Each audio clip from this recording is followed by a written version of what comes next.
Abena Oppong-Asare. Abena. Pleasure to serve under your chairmanship, Mr. Streeter.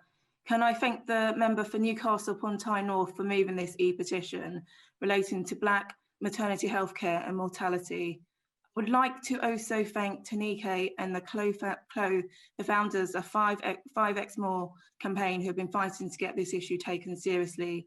Other members have touched upon this heartbreaking and stark statistics that bear repeating. Black women are 4 more times more likely to die during pregnancy or up to 6 weeks postpartum. Women of mixed heritage are 3 times more likely to die. Asian women are twice as likely to die. Each loss of life is a tragedy, and that disparity is unacceptable. It needs to be understood and it needs to change. I also want to mention the Royal College of Obstetricians and the gynecologists term the near misses. Women who survive childbirth but who are left with long-term morbidities. Those numbers are currently not recorded but part of a wider health picture and must be taken into account.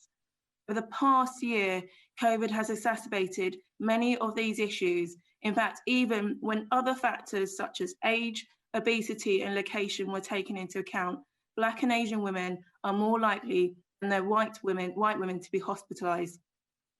We need to understand why that is, because the statistics can only tell us so much.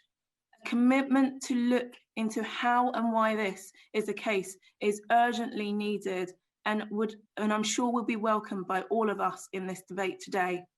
These tragic deaths are part of a wider picture story of health inequality, with Black women facing disparities when it comes to, amongst other things, stillbirths, cancer diagnosis and outcomes and access to fertility treatment.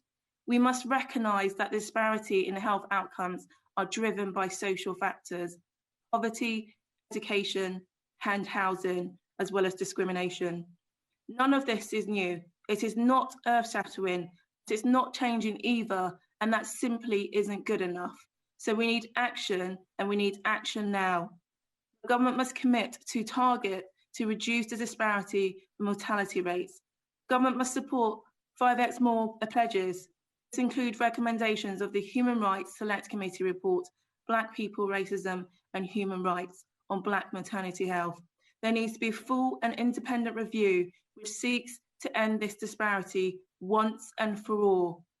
NHS must make a commitment to make robust data collection to aid the understanding of these outcomes. For a start, we need to move beyond the term BME. When women are dying, it isn't good enough to use data catch-all terms. We need to do more to deliver a workforce that reflects the diversity of the communities they serve. On a last quick point, I haven't mentioned no recourse to public funds, which of course is the huge elephant in the room when it comes to health outcomes. Some women face costs of $7,000 or more for essential maternity care. These are the very women at risk of increased mortality, and it's time for this practice to end. Thank you, Chair. Thank you very much.